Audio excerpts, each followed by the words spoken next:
Hi everyone, it's Mrs. Vara here with the second part of the notes for section 4.1, polynomial functions. Just going to go over these last two examples that have to do with end behavior. So end behavior is always interested in finding out what's happening with the ends of your graph. Basically, is the right side of your graph pointing down or pointing up? And what's happening with the left side of your graph? Is it pointing down or is it pointing up?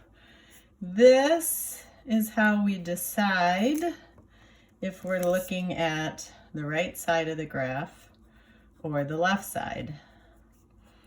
So for as x approaches, so this is your x values. Remember, this is your x values. This is like your y values, or you can think of the f of x as your graph. So for the x's, you just want to make one of them positive infinity and one of them negative infinity. So this is just a mathematical way of describing the right side of my graph is going down forever, and in this case, the left side of my graph is going down forever.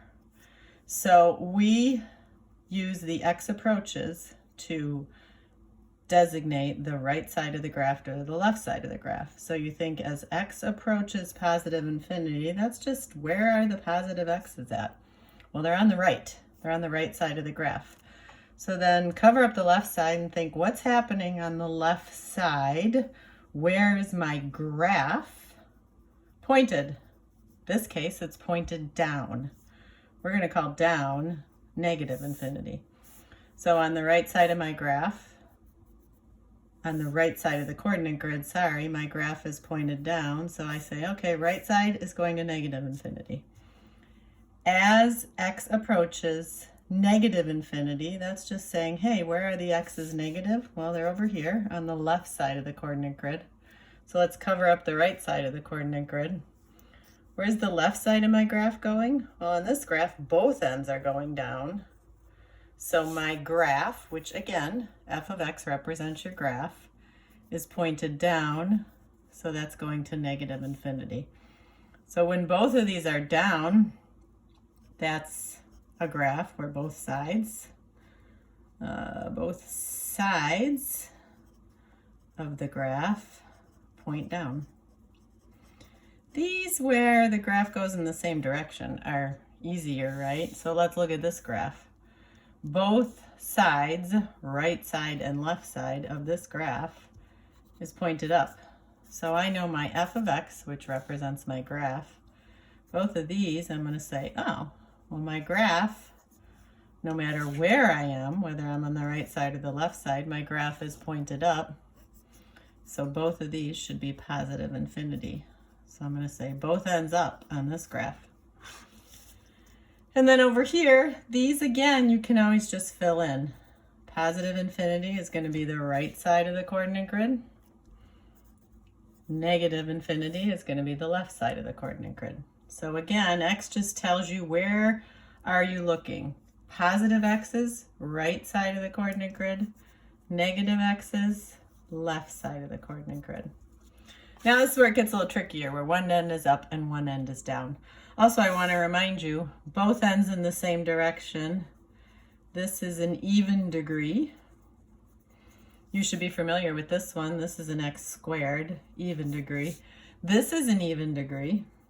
Both ends in the same direction mean it's even. This is going to be an x to the fourth. This is odd.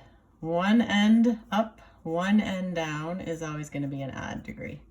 And this one is an x to the third.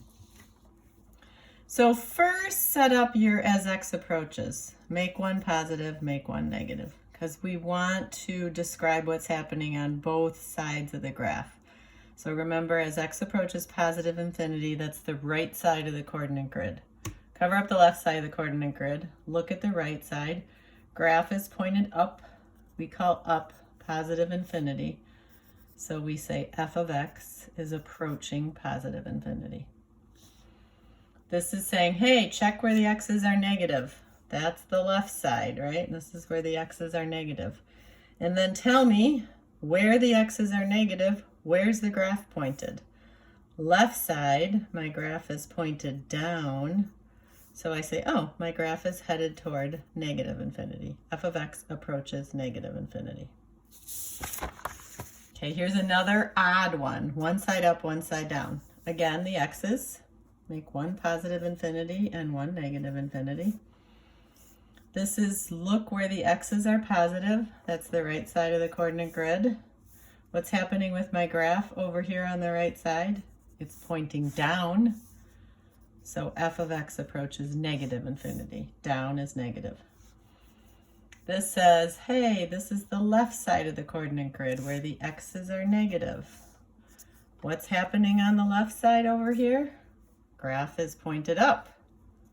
So f of x approaches positive infinity. These graphing ones we're going to do in Desmos. So you're going to punch this, put this into Desmos, get your table of values out of Desmos, and then do a very nice graph here. The graph should include every one of these coordinate points, and the ones that we're always going to use are these x values. It's convenient because when you go to the table of values in Desmos, these are the exact points that it gives you. And then you're going to plot these 5 points, smooth curve through those points, arrows on both ends, x-intercepts also plotted, a nice graph. We're letting you do it in Desmos, so this should be perfect. And now this end behavior, I can do this without even having it graphed, because this is an odd function because the degree is 3 and the leading coefficient is negative. So if you look back in your notes to this table, up here is the odd functions, and it says right here, when the leading coefficient is negative, the right side points down. So here we have the right side pointing down. So when x is on the right side of the graph is approaching negative infinity.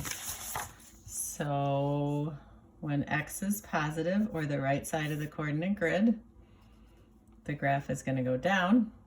If it's going down on that side, it has to go up on the other. So when x is negative, the graph is headed up.